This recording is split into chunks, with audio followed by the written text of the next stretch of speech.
CHAPTER 24. During which Mr. Fogg and party crossed the Pacific Ocean.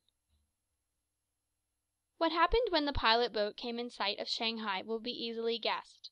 The signals made by the Tankadere had been seen by the captain of the Yokohama steamer, who, espying the flag at half mast, had directed his course towards the little craft. Phileas Fogg, after paying the stipulated price of his passage to John Bunsby, and rewarding that worthy with an additional sum of £550, ascended the steamer with Outta and Fix, and they started at once for Nagasaki and Yokohama. They reached their destination on the morning of the 14th of November. Phileas Fogg lost no time in going on board the Carnatic, where he learned, to Otta's great delight, and perhaps to his own, though he betrayed no emotion, that Passepartout, a Frenchman, had really arrived on her the day before. The San Francisco steamer was announced to leave that very evening, and it became necessary to find Passepartout, if possible, without delay. Mr. Fogg applied in vain to the French and English consuls, and, after wandering through the streets a long time, began to despair of finding his missing servant. Chance, or perhaps a kind of presentiment, at last led him into the Honourable Mr. Battlecar's theatre. He certainly would not have recognised Passepartout in the eccentric mountebank's costume, but the latter, lying on his back, perceived his master in the gallery. He could not help starting, which so changed the position of his nose as to bring the pyramid pell-mell upon the stage. All this Passepartout learned from Outta, who recounted to him what had taken place on the voyage from Hong Kong to Shanghai on the Tankadere, in company with one Mr. Fix. Passepartout did not change countenance on hearing this name. He thought that the time had not yet arrived to divulge to his master what had taken place between the detective and himself, and, in the account he gave of his absence, he simply excused himself for having been overtaken by drunkenness in smoking opium at a tavern in Hong Kong. Mr. Fogg heard this narrative coldly, without a word, and then furnished his man with funds necessary to obtain clothing more in harmony with his position. Within an hour the Frenchman had cut off his nose and parted with his wings, and retained nothing about him which recalled the sectary of the god Tingu. The steamer which was about to depart from Yokohama to San Francisco belonged to the Pacific Mail Steamship Company, and was named the General Grant. She was a large paddle-wheel steamer of 2,500 tons, well equipped and very fast. The massive walking beam rose and fell above the deck. At one end a piston rod worked up and down, and at the other was a connecting rod, which, in changing the rectilinear motion into a circular one, was directly connected with the shaft of the paddles. The General Grant was rigged with 3 masts, giving a large capacity for sails, and thus materially aiding the steam power. By making 12 miles an hour, she would cross the ocean in 21 days. Phileas Fogg was therefore justified in hoping that she would reach San Francisco by the 2nd of December, New York by the 11th, and London on the 20th, thus gaining several hours on the fatal date of the 21st of December. There was a full complement of passengers on board, among them English, many Americans, a large number of coolies on their way to California, and several East Indian officers, who were spending their vacation in making a tour of the world. Nothing of moment happened on the voyage. The steamer, sustained on its large paddles, rolled but little, and the Pacific almost justified its name. Mr. Fogg was as calm and taciturn as ever. His young companion felt herself more and more attached to him by other ties than gratitude. His silent but generous nature impressed her more than she thought, and it was almost unconsciously that she yielded to emotions which did not seem to have the least effect upon her protector. Outta took the keenest interest in his plans, and became impatient at any incident which seemed likely to retard his journey. She often chatted with Passepartout, who did not fail to perceive the state of the lady's heart, and being the most faithful of domestics, he never exhausted his eulogies of Phileas Fogg's honesty, generosity, and devotion. He took pains to calm Otta's doubts of a successful termination of the journey, telling her that the most difficult part of it had passed, that now they were beyond the fantastic countries of Japan and China, and were fairly on their way to civilized places again. A railway train from San Francisco to New York, and a transatlantic steamer from New York to Liverpool, would doubtless bring them to the end of this impossible journey round the world within the period agreed upon. On the 9th day after leaving Yokohama, Phileas Fogg had traversed exactly 1/2 of the terrestrial globe. The General Grant passed, on the 23rd of November, the 180th meridian, and was at the very antipodes of London.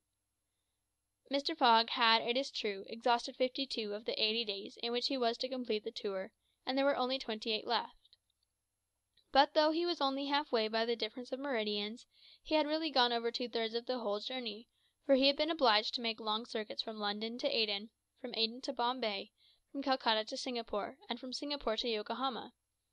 Could he have followed without deviation the 50th parallel, which is that of London, the whole distance would only have been about 12,000 miles, whereas he would be forced, by the irregular methods of locomotion, to traverse 26,000, of which he had, on the 23rd of November, accomplished 17,500. And now the course was a straight one, and Fix was no longer there to put obstacles in their way. It happened also, on the 23rd of November, that Passepartout made a joyful discovery. It will be remembered that the obstinate fellow had insisted on keeping his famous family watch at London time, and on regarding that of the countries he had passed through as quite false and unreliable. Now, on this day, though he had not changed the hands, he found that his watch exactly agreed with the ship's chronometers. His triumph was hilarious. He would have liked to know what Fix would say if he were aboard. "The rogue told me a lot of stories," repeated Passepartout, "about the meridians, the sun, and the moon. Moon, indeed! Moonshine, more likely. If one listened to that sort of people, a pretty sort of time one would keep. I was sure that the sun would some day regulate itself by my watch." Passepartout was ignorant that, if the face of his watch had been divided into 24 hours, like the Italian clocks, he would have no reason for exultation, for the hands of his watch would then, instead of as now indicating 9 o'clock in the morning, indicate 9 o'clock in the evening, that is, the 21st hour after midnight, precisely the difference between London time and that of the 180th meridian. But if Fix had been able to explain this purely physical effect, Passepartout would not have admitted, even if he had comprehended it. Moreover, if the detective had been on board at that moment, Passepartout would have joined issue on a different subject with him, and in an entirely different manner. Where was Fix at that moment? He was actually on board the General Grant. On reaching Yokohama, the detective, leaving Mr. Fogg, whom he expected to meet again during the day, had repaired at once to the English Consulate, where he at last found the warrant of arrest. He had followed him from Bombay, and had come by the Carnatic, on which steamer he himself was supposed to be. Fix's disappointment may be imagined when he reflected that the warrant was now useless. Mr. Fogg had left English ground, and it was now necessary to procure his extradition. "Well," thought Fix, after a moment of anger, "my warrant is not good here, but it will be in England. The rogue evidently intends to return to his own country, thinking he has thrown the police off his track. Good. I will follow him across the Atlantic. As for the money, heaven grant there may be some left. But the fellow has already spent in travelling, rewards, trials, bail, elephants, and all sorts of charges, more than £5,000. Yet, after all, the bank is rich." His course decided on, he went on board the General Grant, and was there when Mr. Fogg and Ada arrived. To his utter amazement, he recognised Passepartout, despite his theatrical disguise. He quickly concealed himself in his cabin, to avoid an awkward explanation, and hoped, thanks to the number of passengers, to remain unperceived by Mr. Fogg's servant.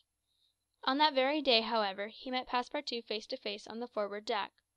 The latter, without a word, made a rush for him, grasped him by the throat, and, much to the amusement of a group of Americans, who immediately began to bet on him, administered the detective a perfect volley of blows, which proved the great superiority of French over English pugilistic skill.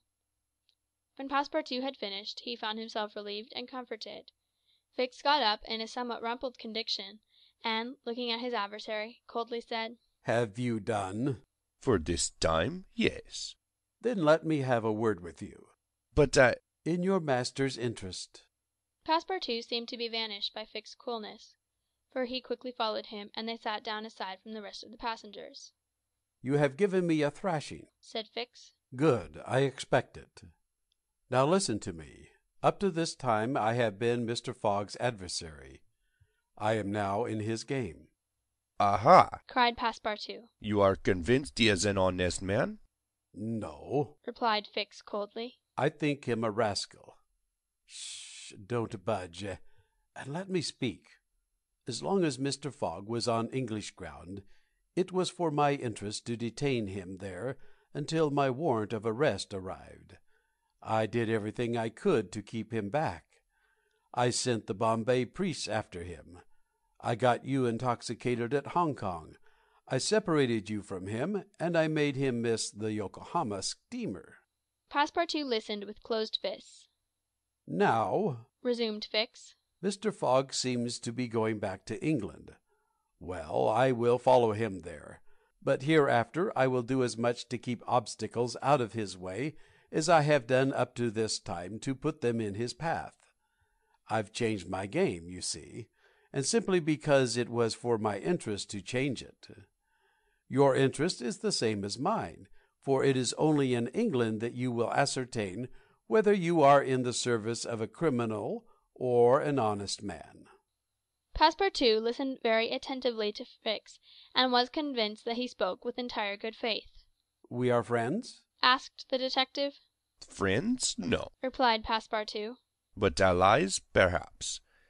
At the least sign of treason, however, I'll twist your neck for you.